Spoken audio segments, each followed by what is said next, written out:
donde quiera que usted se encuentre. En esta hora, pues tenemos un tema muy importante para desarrollar y el título del mismo es precisamente Dios tiene un mensaje para usted. 2 puntos. Apocalipsis. Dios, en esta hora te damos gracias por esta oportunidad de considerar este mensaje que tú tienes para nosotros relativo al Apocalipsis. Te rogamos que nos ayudes a usar de una manera sabia el tiempo y las ideas.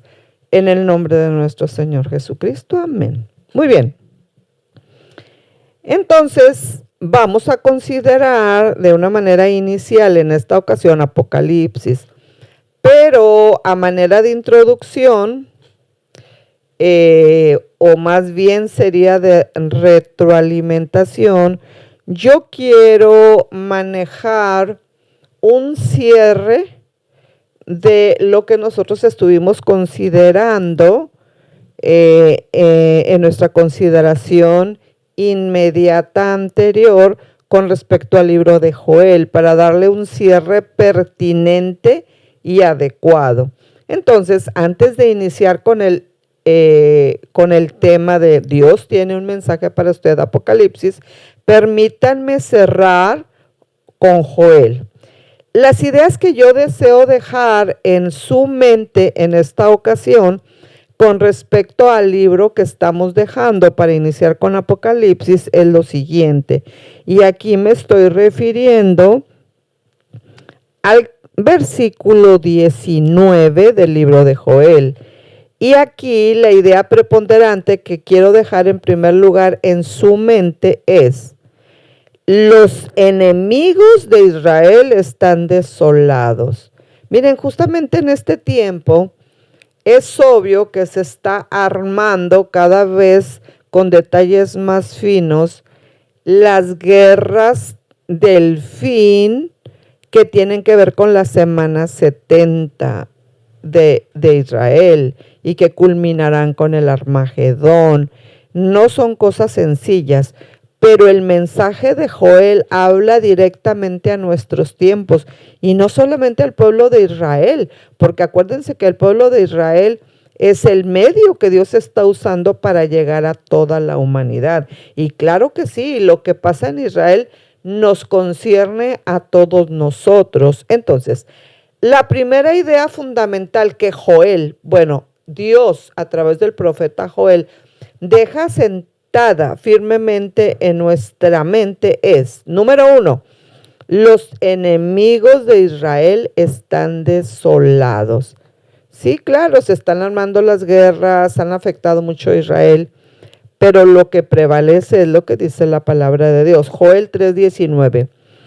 Egipto será destruido y Edom será vuelto en desierto asolado por la injuria hecha a los hijos de Judá, porque derramaron en su tierra sangre inocente. Es decir, no hay contradicción con respecto a Egipto en lo que se refiere al versículo 19 que acabamos de considerar ahorita. Recordemos que cuando nosotros estamos analizando los imperios que han tenido que ver con Israel y que son citados en la Biblia, pues obviamente que nosotros empezamos con Egipto, Asiria, Babilonia, Medo-Persia, Grecia y Roma. Son básicamente 6 imperios. Entonces aquí en el versículo 19 del capítulo 3 del profeta Joel, cuando dice Egipto será destruido, la nota que nosotros estamos considerando, claro, es que no hay una contradicción con respecto a Egipto en lo que acabamos de leer en el versículo 19. Fíjense bien.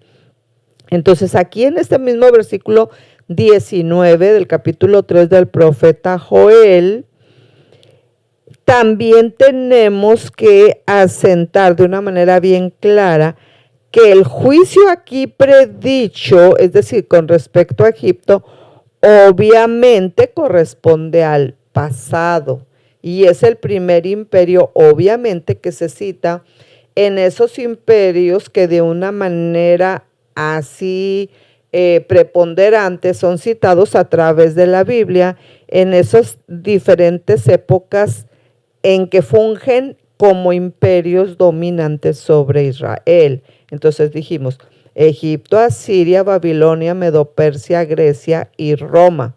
¿Ok? Entonces, cuando la promesa allí que se da aquí en este mismo versículo, pero acuérdense que estamos haciendo una retroalimentación del mensaje completo de Joel, pues la promesa allí con respecto a Isaías del capítulo 19, pues claro, es del futuro. Acuérdense que nosotros dijimos que con respecto a Isaías, cuando se mencionan los nombres de Sear-Jasub y Maher-Salal-Hasbaz, estamos diciendo que esos nombres significaban el remanente volverá y pronto serán destruidos tus enemigos. Entonces, claro que sí, estamos entonces manejando a manera de retroalimentación y de cierre del libro de Joel que los enemigos de Israel son desolados y que están en la mano de Dios. Entonces, otra idea ya para finalizar el mensaje que Joel tiene para nosotros en este cierre, pues es que Judá es un pueblo eterno. Y tú dices, bueno, pues claro, uno de los atributos de Dios es que Él es eterno. Sí, nada más que Dios es eterno con mayúscula y nosotros somos eternos con minúscula. Es decir, somos creados eternos. Quiere decir que si usted y o yo morimos en este segundo, inmediatamente iremos al cielo si Cristo es nuestro Señor o al infierno si Cristo no es nuestro Señor o si lo es parcialmente, porque acuérdense que Dios es un Dios que nos pide el corazón completo, ¿verdad? Es decir, que pensemos, sintamos y hagamos lo que la mente de Cristo dice que se debe pensar, sentir y hacer. Entonces, es cierto, tú dices, pues el mensaje, ya para retroalimentar las ideas de Joel, es que Judá es un pueblo eterno, pues todos los pueblos son eternos, sí, en el sentido, obviamente, de que somos eternos con minúscula, ¿verdad? Un atributo comunicable de Dios. Él es eterno con mayúscula y nosotros eternos con minúscula. Pero aquí el mensaje fundamental de Joel es que Judá es ese pueblo que Dios ha bendecido y que tiene un efecto sobre todo el plan completo de la salvación en la historia de la salvación. Entonces, el versículo 20 nos explica esta idea preponderante número 2 con la cual estamos cerrando Joel. Judá, un pueblo eterno. Dice el 20, pero Judá será habitada para siempre y Jerusalén por generación y generación. Entonces, en aquel día, Judá incluirá a todos los hijos de Israel de todas las tribus de Israel. ¿Por qué? Porque todos estarán allí. Esto lo dice Ezequiel 48, del 1 al 29.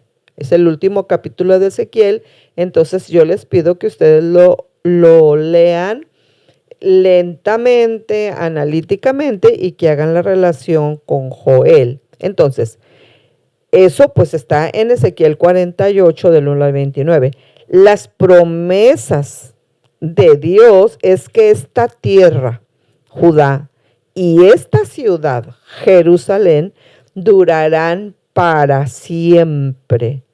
Será ocupada por judíos y no por musulmanes. Entonces, con estas ideas, yo cierro el libro de Joel y repito la última idea. La promesa de Dios es que esta tierra, aquí en el versículo 20, en el penúltimo del capítulo 3 de Joel, la idea fundamental que estamos usando para cerrar este libro es, la promesa de Dios es que esta tierra, Judá, y esta ciudad, Jerusalén, durarán para siempre, será ocupada por judíos y no por musulmanes, ¿ok? Bueno, ahora sí, con todo el favor de Dios, nos vamos a introducir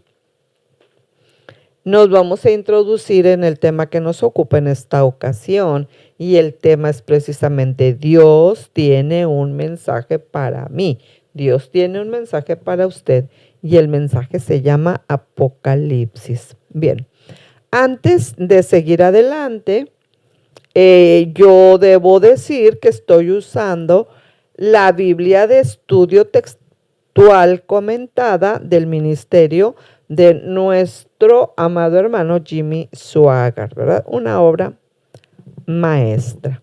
Bien, cuando nosotros decimos que vamos a empezar a tratar Apocalipsis, es decir que nos vamos a introducir de una manera más directa en el mensaje que nos ocupa sobre este asunto de que se acerca algo muy importante a nuestra Tierra y a nuestro planeta, pero la forma correcta de decirlo es, se acerca alguien sumamente importante y ese es nuestro Señor Jesucristo. Y hay que prepararnos bien. Cuando nosotros estamos hablando del libro de Apocalipsis, vamos a ubicarnos casi al final del primer siglo de la era cristiana. Es decir, vamos poniendo el puntito sobre la I y vámonos ubicando en el año 96 de la era cristiana. Vamos a ubicarnos en el año 96 después de Cristo, es decir, casi al final de la primera centuria o del primer siglo. Entonces, para que nosotros iniciemos la consideración bíblico-escatológica de este libro tan preciosísimo que es Apocalipsis, nosotros tenemos que decir con respecto al primer versículo que dice, la revelación de Jesucristo que Dios le dio. Entonces, ¿qué es lo primero que nosotros tenemos que señalar aquí? Bueno, aquí en el versículo 1, lo primero que tenemos que decir es que la revelación dada aquí es de Jesucristo, no es de Juan. ¿De quién es? De Jesucristo, no de Juan, como muchos piensan. Juan era nada más el instrumento empleado para escribir este relato. Entonces, es la revelación de nuestro Señor Jesucristo. Entonces, cuando nosotros estamos diciendo el tema de esta consideración bíblico-escatológica sobre este libro, que es el único libro totalmente profético de toda la Biblia, tenemos que tener bien claro que cuando decimos que Dios tiene un mensaje para nosotros aquí, ahora, justo en este momento, y que el mensaje se llama Apocalipsis, bueno, pues esa es la primera idea preponderante que nosotros tenemos que manejar, entender que esta revelación dada aquí es nada más y nada menos que de nuestro Señor Jesucristo, no de Juan, que es el instrumento empleado para escribir este relato. ¿Para qué? Para manifestar a sus siervos las cosas que deben suceder pronto. ¿Cuándo van a suceder las cosas que están escritas en este libro magistral, cuyo nombre prácticamente está en la boca de la mayoría, sino de todas las personas en el planeta Tierra, sobre todo cuando estamos viviendo en una pandemia que ya tiene más de 16 meses. Entonces, cuando nosotros hablamos de Apocalipsis, no estamos hablando de cualquier tema, no estamos hablando de un tema irrelevante, claro que no. Y una persona sabia debería estar informada sobre este tema. Y yo repito, no es que nosotros no tengamos nada que hacer, tenemos mucho que hacer, pero lo más importante de lo que tenemos que hacer es compartir con usted este mensaje tan importante, porque de lo que usted haga con este mensaje que Dios tiene para usted va a depender su eternidad. Entonces, aquí cuando nosotros en el versículo 1, así para empezar, estamos viendo el adverbio pronto. Eso es algo que tiene que ser un punto de inflexión y que tiene que llamarnos la atención. No estamos hablando de la gelatina pronto, estamos hablando del adverbio pronto que está acompañando al verbo suceder, que es un infinitivo. Entonces, esas cosas de las cuales nos habla el versículo 1 del capítulo 1 de Apocalipsis, para manifestar a sus siervos las cosas que deben suceder pronto, es a lo que nos estamos refiriendo. Suceder es un verbo, una acción, y pronto es un adverbio de tiempo que nos está ayudando como un modificador directo de ese verbo y que nos está diciendo que eso se va a llevar a cabo pronto. Cuando nosotros estudiamos la obra, también una obra muy importante, como les digo, yo debo decirles qué Biblia estoy usando, ya les dije qué Biblia estoy usando. Y cuando yo cito a un autor, pues también debo decir a qué autor estoy haciendo referencia. Eso, pues, obedeciendo, ¿verdad?, las leyes del copyright. Perfecto. Aquí yo voy a citar rápidamente al doctor Wilfredo Calderón. Él ya murió, pero dejó escrito muchos libros y uno de ellos se llama Apocalipsis, un mensaje escatológico. En ese libro, el doctor Wilfredo Calderón habla específicamente, me gusta cómo lo cita, el adverbio pronto que está modificando al verbo suceder. Y él dice, Wilfredo Calderón, que cuando nosotros estamos analizando ese adverbio pronto, que modifica el verbo suceder, nosotros debemos tener en nuestra mente, desde el punto de vista del doctor Wilfredo Calderón, dice, no necesariamente tiene que ver con rápido e inmediato, sino con seguro e inminente.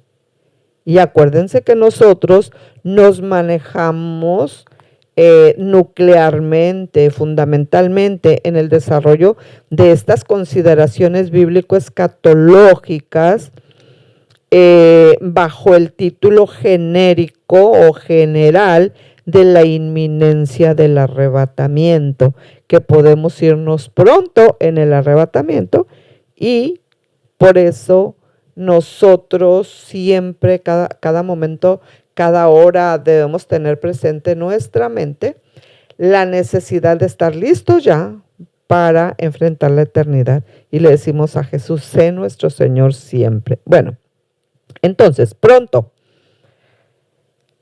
No necesariamente rápido e inmediato, sino seguro e inminente. Muy bien, pero con respecto a eso, también nosotros tenemos que decir en este versículo 1, Apocalipsis 1:1, que se refiere al principio de los acontecimientos que siguen hasta esta hora en la cual nosotros estamos realizando esta transmisión y de hecho seguirán para siempre. es decir, serán en la edad de la iglesia y más allá. Fíjense qué interesante y qué trascendente es la materia que nosotros estamos escuchando, porque es la noticia más importante, porque tiene que ver con nuestra preparación para la eternidad y claro, tiene que ver con el próximo evento en el calendario profético de Dios,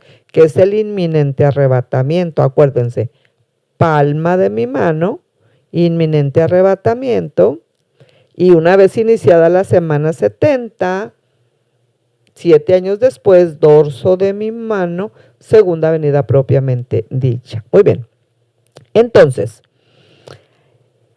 el versículo 1 es un versículo fundamental, no por cualquier motivo o motivos está situado al inicio de este libro, repito, que es el único totalmente profético de la Biblia. Y la declaró, Apocalipsis 1:1, enviándola por su ángel a Juan, su siervo. Es decir, le fue entregada esta noticia, esta información a Juan por su ángel. Bien. Hecha esta aclaración de Apocalipsis 1:1, entonces vamos a continuar adentrándonos ahora en el mensaje que nos deja el versículo 2, el cual ha dado testimonio de la palabra de Dios. Es decir, aquí en el versículo 2, me pueden seguir ustedes en su Biblia, se consideraba a sí mismo simplemente como un testigo de lo que él había visto y solo afirmaba mantener un registro justo y fiel de ella y del testimonio.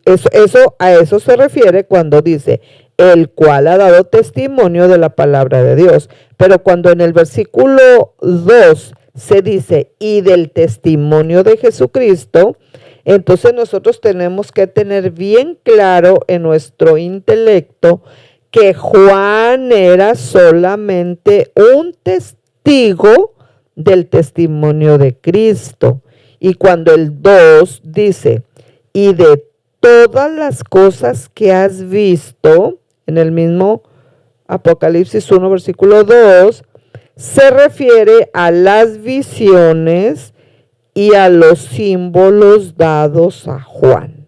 Bueno, entonces, con estas aclaraciones, vamos entonces al versículo 3 para cada vez más ir comprendiendo de una manera más clara el asunto del Apocalipsis. Entonces, en una consideración bíblico-escatológica general, pues obviamente que nosotros tenemos que tener un dominio mínimo aceptable sobre todo de Daniel y Apocalipsis. Entonces ahorita, aunque nosotros ya hemos considerado en varias facetas el libro de Apocalipsis, ahora es el tiempo que lo veamos de una manera algo más sistemática y que obedeciendo al orden del texto nosotros vayamos asimilando las ideas para que cada vez nos sea más posible comprender el mensaje total que Dios tiene para nosotros. Dios tiene un mensaje para usted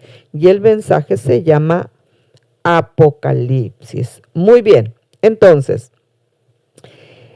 cuando nosotros vemos el mensaje ubicado en el versículo 3 del capítulo 1 de Apocalipsis, nosotros leemos, usted puede leer en su Biblia, seguirme por favor, y dice, bienaventurado el que lee y los que oyen las palabras de esta profecía y guardan las cosas en ella escritas. Observen ustedes que aquí no dice miedoso el que lee, temeroso el que lee, a punto de infartarse el que lee. Claro que no. O sea, para todas las personas que ya estamos seguras en Cristo, porque Él es nuestro Señor, este libro es un deleite para mí, o sea, sin poner en detrimento ningún otro, y entendiendo que toda palabra, como la misma Biblia dice, es útil para enseñar y todos los libros de la Biblia tienen el mismo valor. Haciendo esa aclaración, yo puedo decir que sin decir que los demás no son mis favoritos y sin el afán de causar ningún problema, yo puedo decir que Daniel y Apocalipsis son mis libros predilectos y me causan mucho gozo, me causan mucha alegría. Pues cómo no, si nos están diciendo todo lo que viene para nosotros, los que ya tenemos a Cristo como Señor y que lo amamos y que Él tiene nuestro corazón y que Él nos va guiando cada hora hacia adelante y cuando cada vez está más próxima su venida en el inminente arrebatamiento, que yo objetiva y didácticamente lo comparo o lo relaciono, mejor dicho, con la palma de mi mano. Y una vez empezada la semana 70, después del inminente arrebatamiento, 7 años después, segunda venida propiamente dicha. Bueno, entonces, bienaventurado el que lee. Bueno, entonces, en honor a lo que dice el versículo 3 del capítulo 1 de Apocalipsis, pues yo le voy a pedir que haga la tarea. Es decir, que para la próxima consideración bíblico-escatológica, que todavía vamos a estar en Apocalipsis porque tiene 22 capítulos, bueno, usted lea detenidamente los 22 capítulos de Apocalipsis para que cuando nosotros estemos en la consideración bíblico-escatológica, usted le saque el mejor provecho. Como digo, independientemente de todos los vistazos anteriores que hemos dado a Apocalipsis, ahora lo vamos a hacer de una manera verso por verso, porque ya es la forma de dejar asentado de una manera más permanente y más claro, pues el mensaje que Dios tiene para nosotros, para usted y para mí en Apocalipsis. Entonces, bienaventurado el que lee y los que oyen las palabras de esta profecía y guardan las cosas en ella escritas. Entonces ahí está el punto de inflexión. Saberlo y guardarlas y prepararse y obedecerlos, porque eso nos está preparando para enfrentar la eternidad. Entonces, aquí en Apocalipsis 1:3 debemos dejar claro en nuestra mente que todos aquellos quienes obedecen estas advertencias que nos son dadas en Apocalipsis, bueno, claro, en toda la palabra de Dios, en toda la Biblia, se les ha prometido a todas estas personas una bendición. Así que usted tiene una bendición de antemano si usted está obedeciendo estas advertencias que Dios nos ha dado en este poquito tiempo que llevamos de considerar este libro tan importante. Si las obedecemos, acuérdense, las bendiciones de la obediencia, porque cuando no obedecemos, de acuerdo a Deuteronomio 28, pues entonces tenemos, Dios guarde la hora, las maldiciones de la desobediencia. Entonces, nosotros queremos las bendiciones de la obediencia. ¿Por qué? ¿Por qué tenemos que obedecer los lineamientos del mensaje que Dios tiene para nosotros en Apocalipsis? Pues muy sencillo, porque el tiempo está cerca. Acuérdense las cosas que deben suceder pronto, porque el tiempo está cerca. Es decir, cuando Apocalipsis 1:3 dice, porque el tiempo está cerca, pues estamos diciendo que se refiere al principio del cumplimiento de estas cosas que comienza con la iglesia, registradas en Apocalipsis capítulo 2 y 3, y claro que continúan eternamente. Y fíjense que aquí cuando decimos porque el tiempo está cerca, Apocalipsis 1:3, pues muy difícil y muy fácil, porque si nosotros estamos diciendo que el inminente arrebatamiento, palma de mi mano, estoy usando un recurso didáctico u objetivo. La mano me está hablando de la segunda venida de nuestro Señor Jesucristo, pero la palma de mi mano está hablando del inminente arrebatamiento que se registrará según la teoría pretribulacionista antes de que empiece la semana 70. Entonces, después de los 7 años que dura la semana 70, entonces viene la segunda venida propiamente dicha. Eso tenemos que tenerlo muy claro cuando nosotros estamos considerando el mensaje que Dios tiene para nosotros ahora, Apocalipsis. Muy bien, entonces, aquí en el versículo 4, pues obviamente lo que nosotros estamos viendo son sencillamente unas salutaciones, unos saludos, y en el versículo 4, Juan se está dirigiendo a las 7 iglesias que están en Asia. Estas iglesias particulares, aquí en el versículo 4, fueron seleccionadas por el Espíritu Santo para representar la totalidad de la edad de la iglesia. ¿Okay? Entonces, tenemos que tener esa idea clara. Dice Juan, bueno, dice nuestro Señor Jesucristo a través de Juan, en el mismo 4. Gracias sea con vosotros y paz del que es, y que era, y que ha de venir. Es decir, se refiere a la gracia y la paz que resultan de la santificación, todo hecho posible por la cruz. Entonces, esta idea es fundamental. Todo hecho posible por la cruz. Cuando nosotros pensamos en nuestro Señor Jesucristo, invariablemente lo relacionamos con la cruz, porque ese acto que Él realizó en la cruz trajo para nosotros la vida abundante y la entrada al cielo, nada más y nada menos, y a la vida abundante excelente mientras estamos de este lado del cielo. Entonces, cuando a nosotros nos sucede alguna cosa desagradable, que no nos gusta, que eso es muy común, ¿verdad? Pues para nosotros los humanos, muchas veces el humano es proclive, es inclinado a echarle la culpa a Dios. Yo digo, qué falta de educación. ¿Cómo queremos echar la culpa a Dios? O sea, estamos hablando de palabras mayores, o queremos enojarnos con Él, o ya no lo queremos adorar. Nos pasa algo, vemos algo, y luego queremos dejar a Dios. Bueno, pues Dios, ¿qué culpa tiene? O sea, a mí, yo en lo personal, yo tengo problema con las personas que son muy quisquillosas porque, como luego dicen, no se les puede tocar ni con el pétalo de una rosa. Y cuando les pasa algo malo, Dios tiene la culpa. Calmaditos, o sea, ¿qué es eso?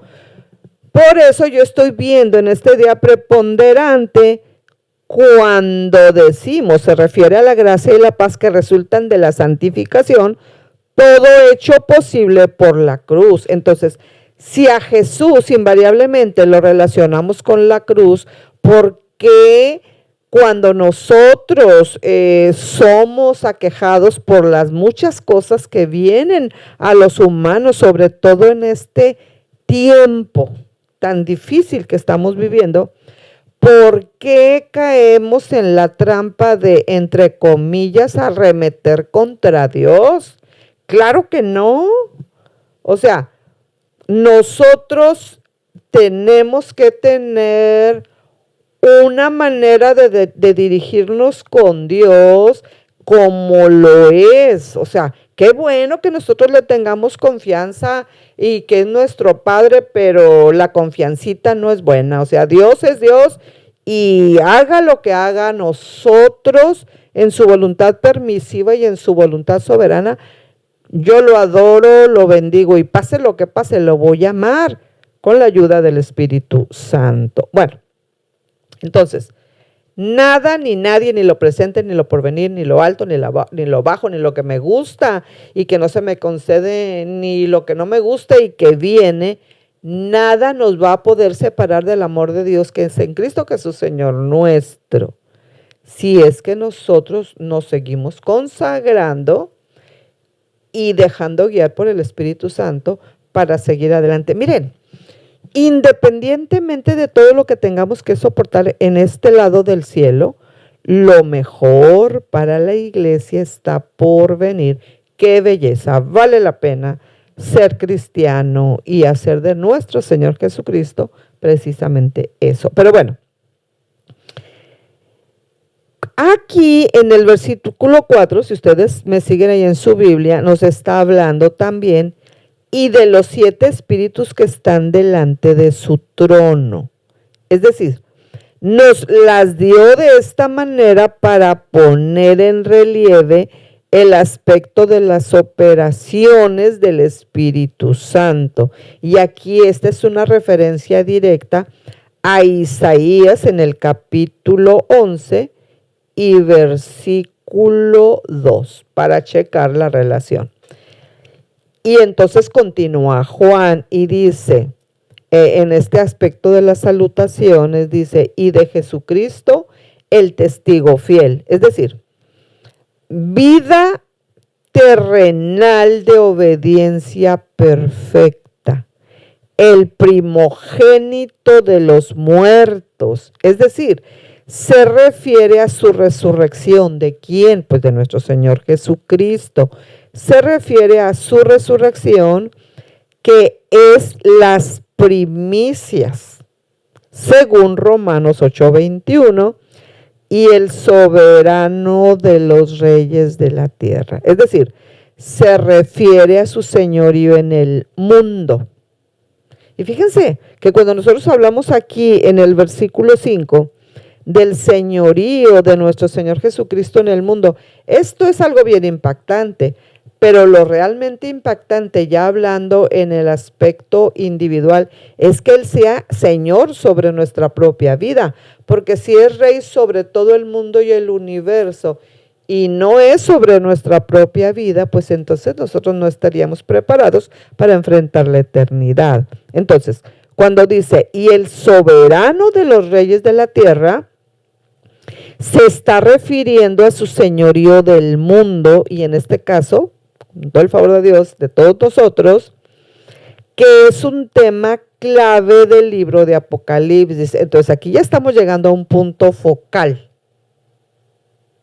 porque estamos diciendo que esto que estamos diciendo en el versículo 5 es un tema clave del libro del Apocalipsis. La palabra señorío, 7 letritas fundamentales que nos lanzan una idea básica y fundamental. Jesús es Señor de lo que usted piensa, Jesús es Señor de lo que usted siente, Jesús es Señor de lo que usted hace. Si es así, entonces usted ya está lista para ser arrebatada y también para entrar al cielo si Dios quisiera que muriéramos, usted y yo, en esta fracción de segundo. Entonces, al que nos amó y nos ha lavado de nuestros pecados con su sangre. Es decir, la cruz, aquí en el versículo 5, demuestra claramente la realidad de su amor. Es decir, Jesucristo no pudo haber hecho nada más para demostrarnos su amor por nosotros que la cruz y muerte de cruz, que era la peor. Entonces, en el 6 nos dice, y nos ha hecho reyes y sacerdotes para su Dios y Padre. Miren, cuando a usted que ya es cristiano, que ya Cristo es el Señor de su vida, que ya le dio su corazón, alguien le dice alguna mala palabra o se refiere a usted de una manera despreciable, usted fije su mente, fije su atención en lo que dice el versículo 6 del capítulo 1 de Apocalipsis. Y nos ha hecho reyes y sacerdotes para Dios y su Padre.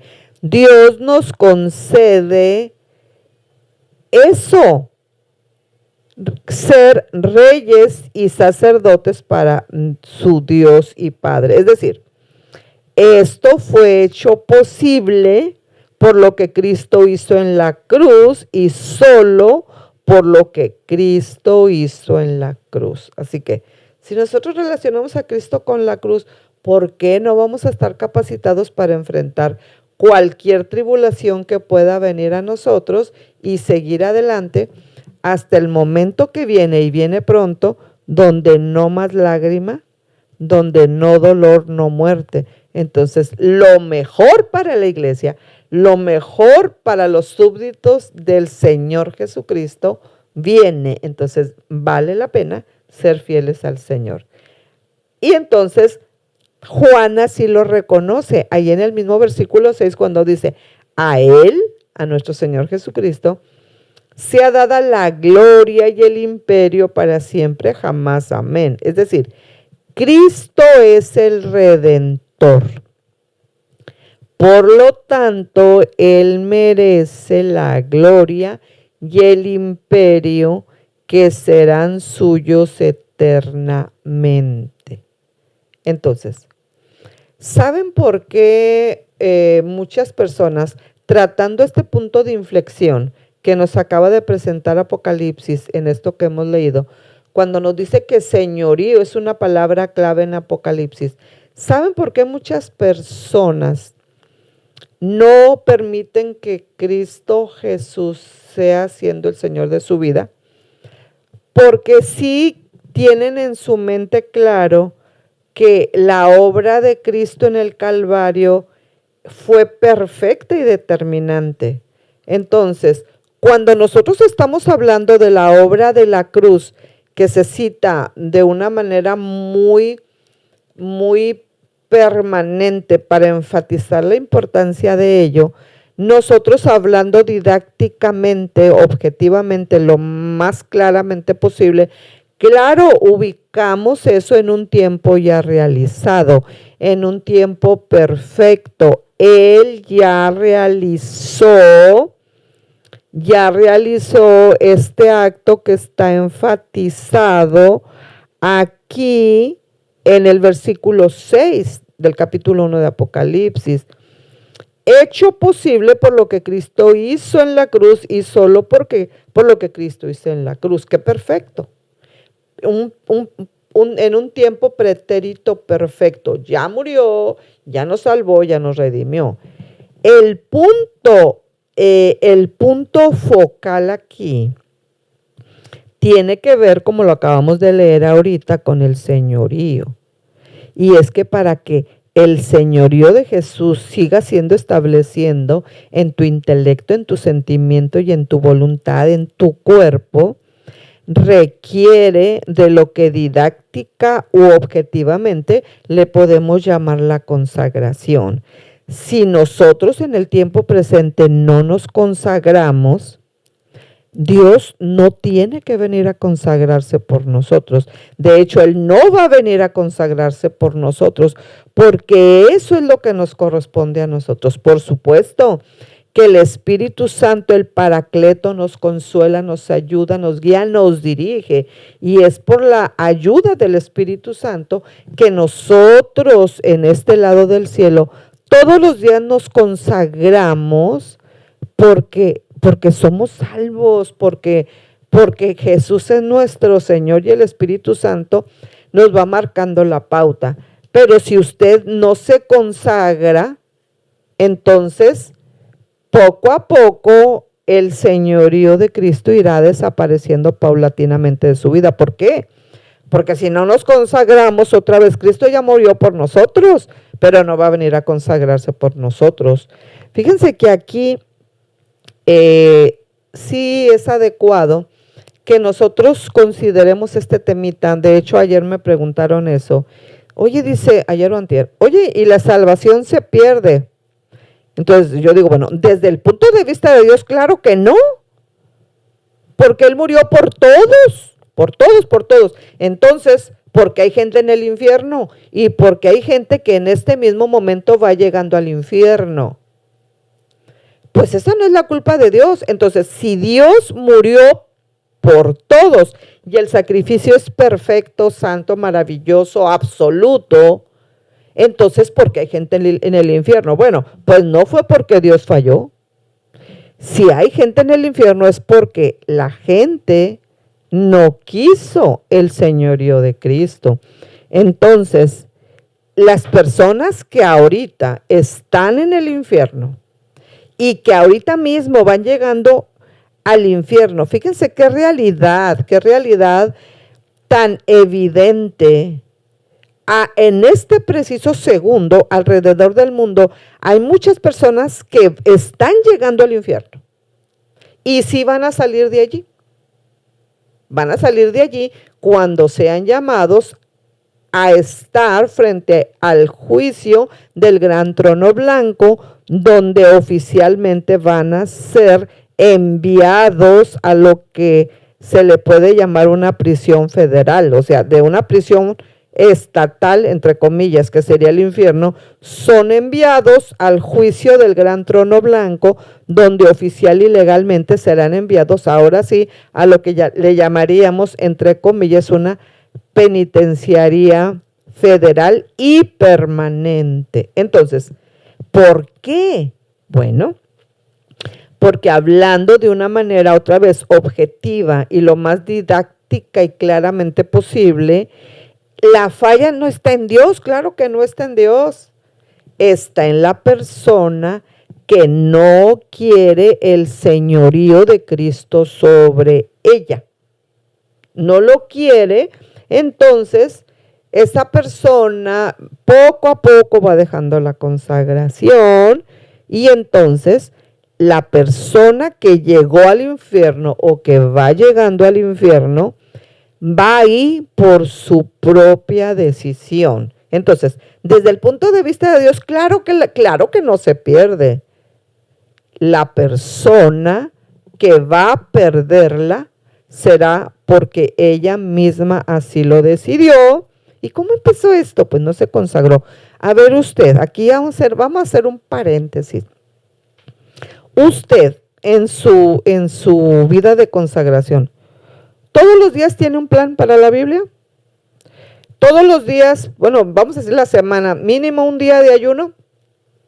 Usted se congrega, óiganme, por ejemplo, todos los que se quedaron, entre comillas, tirados en la pandemia, ya es hora de que se levanten.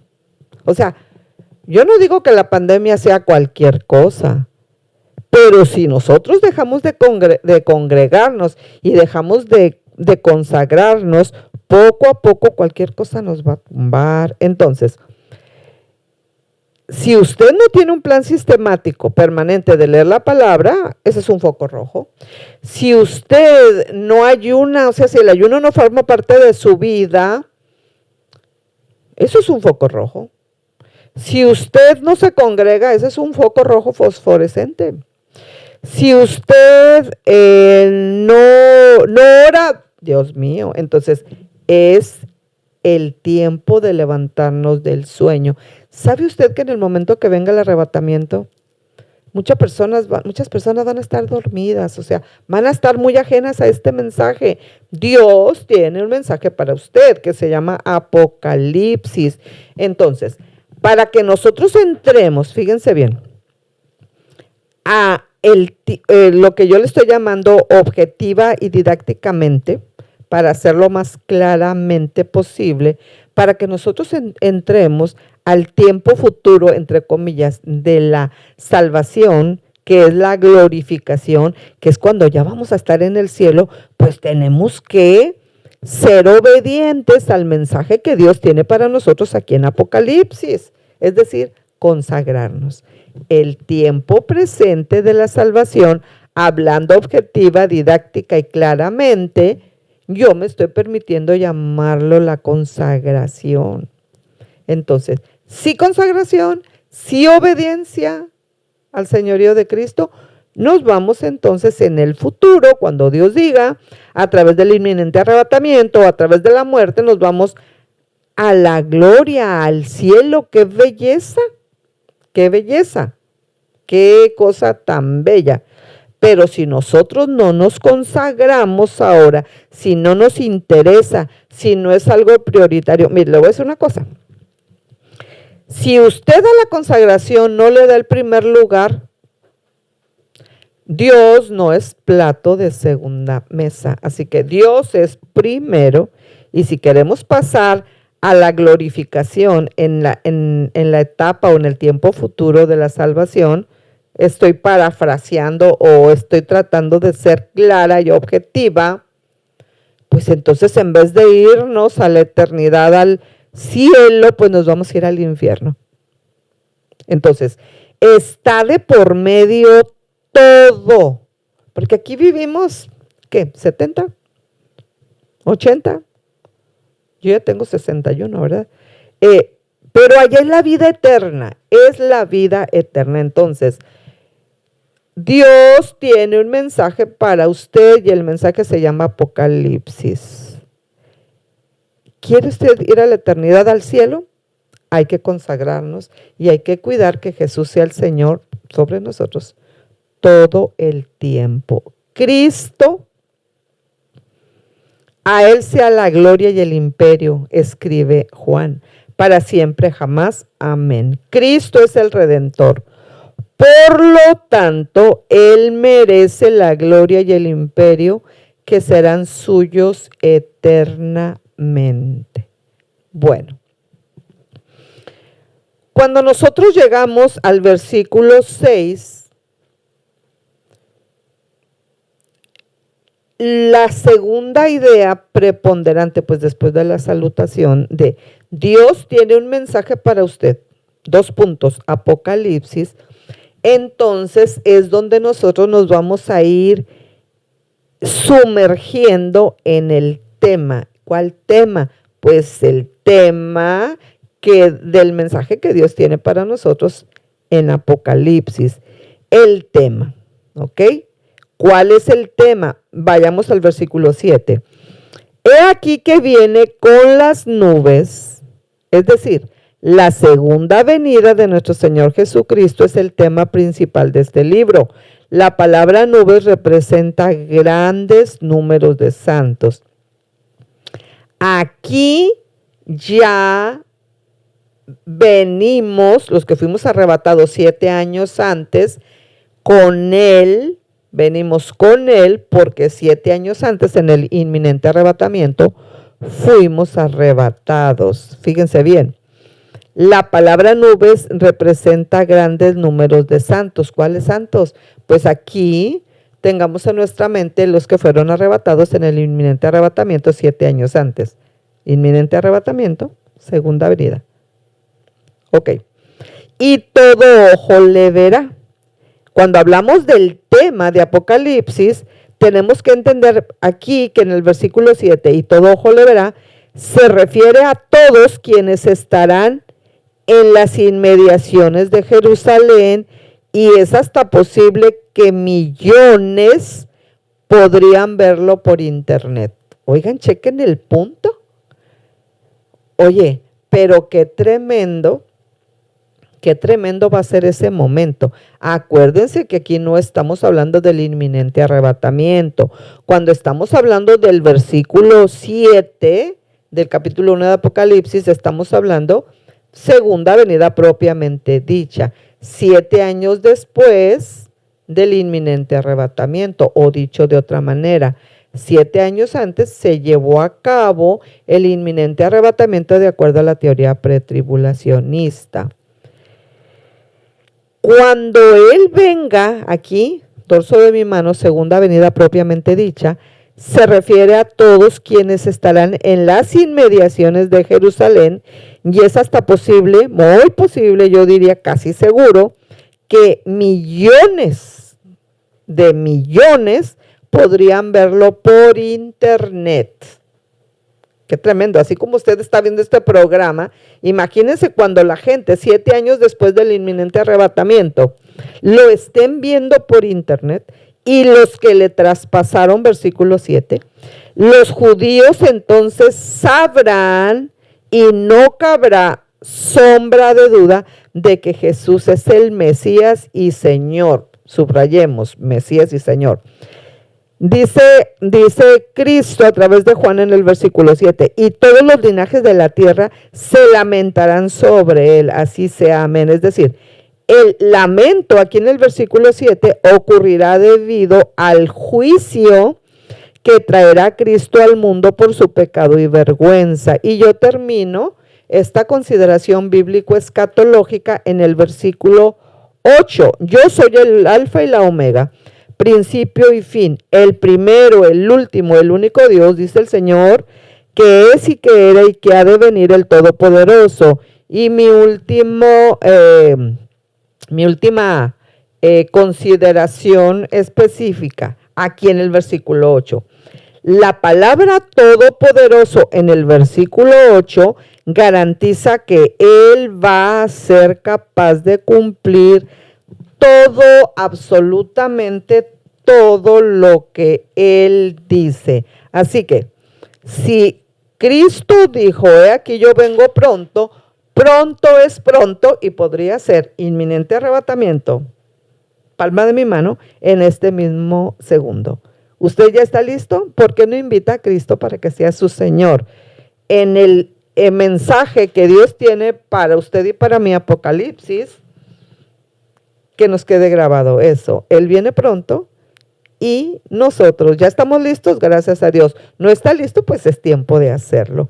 Que Dios los bendiga, que así sea y muchísimas gracias por el favor de su atención y que Dios cumpla siempre todos los anhelos, los más caros deseos de su corazón, pero de acuerdo a su voluntad. Como siempre, un privilegio estar con ustedes. Que Dios les bendiga abundantemente.